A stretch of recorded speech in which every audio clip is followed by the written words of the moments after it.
भागवत महापुराण पंचम स्कंद 15वां अध्याय भरत के वंश का वर्णन। श्री सुखदेव जी कहते हैं, राजन, भरत जी का पुत्र सुमति था। यह पहले कहा जा चुका है।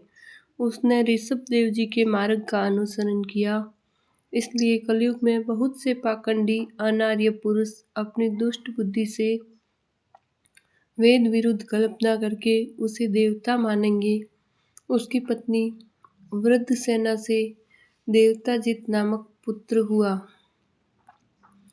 देवताजित के असुरी के गर्भ से देवद्रुम्न के धेनुमति से परमेष्टि और उसके सुवर्चला के गर्भ से प्रत्यह नाम का पुत्र हुआ। इसने अन्य पुरुषों को आत्मविद्या का उपदेश कर स्वयं शुद्ध चित्त होकर परम पुरुष श्री नारायण का साक्षात अनुभव किया था।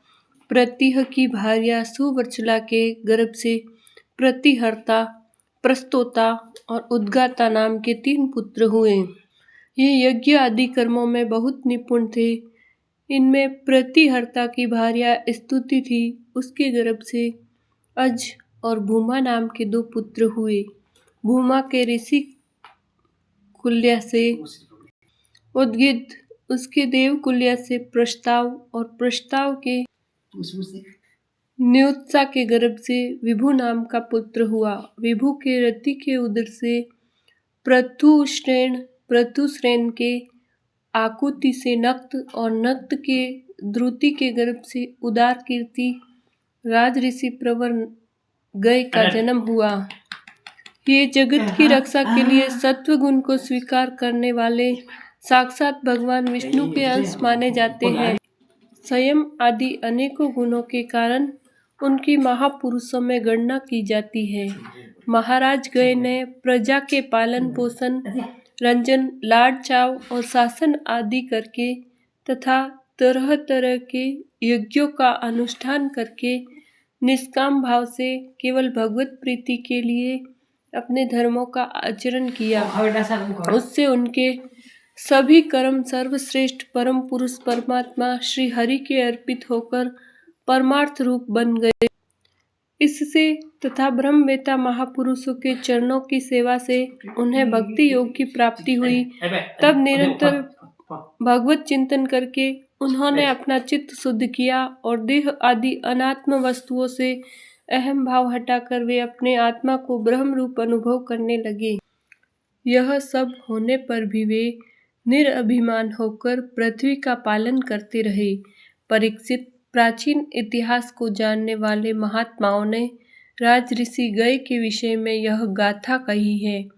अहो, अपने कर्मों से महाराज गय की बराबरी और कौन राजा कर सकता है। वे साक्षात भगवान की कला ही थे। उन्हें छोड़कर और कौन इस प्रकार यज्ञों का विधिवत अनुष्ठान करने वाला, मनस्वी, बहुज्ञ, धर्म की रक्षा करने वाला, लक्ष्मी का प्रिय पात्र, साधु समाज का शिरोमणि और सत्पुरुषों का सच्चा सेवक हो सकता है। सत्य संकल्प वाली परम साध्वी, श्रद्धा, मैत्री और दया आदि दक्ष कन्याओं ने गंगा आदि नदियों के सहित बड़ी प्रसन्नता से उनका अभिषेक किया था तथा उनकी इच्छा न होने पर भी वसुंधरा ने गौ जिस प्रकार बछड़े के स्नेह से पिन्हाकर दूध देती है, उसी प्रकार उनके गुणों पर रीझ कर प्रजा को धन, रत्न आदि सभी अभिष्ट पदार्थ दिए थे। उन्हें कोई कामना न थी, तब भी वेदोक्त कर्मों ने उनको सब प्रकार के भोग दिए। राजाओं ने युद्ध स्थल में उनके बाणों से सत्कृत होकर नाना प्रकार की भेंटें दी तथा ब्राह्मणों ने दक्षिणा आदि धर्म से संतुष्ट होकर उन्हें परलोक में मिलने वाले अपने धर्म फल का 6वां अंश दिया। उनके यज्ञ में बहुत अधिक सोमपान करने से इंद्र उन्मत्त हो गए थे तथा उनकी अत्यंत श्रद्धा तथा विशुद्ध और निश्चल भक्ति भाव से समर्पित किए हुए यज्ञ फल को भगवान यज्ञ पुरुष ने साक्षात प्रकट होकर ग्रहण किया। जिनके तृप्त होने से ब्रह्मा जी से लेकर देवता, मनुष्य, पशु पक्षी, वृक्ष एवं तृण पर्यंत सभी जीव तत्काल तृप्त हो जाते हैं, वे विश्वात्मा श्रीहरि नित्य तृप्त होकर भी राजऋषि गय के यज्ञ में तृप्त हो गए थे, इसलिए उनकी बराबरी और कोई दूसरा व्यक्ति कैसे कर सकता है। महाराज गय के गयंती के गर्भ से चित्ररथ, सुगति और अवरोधन नामक 3 पुत्र हुए।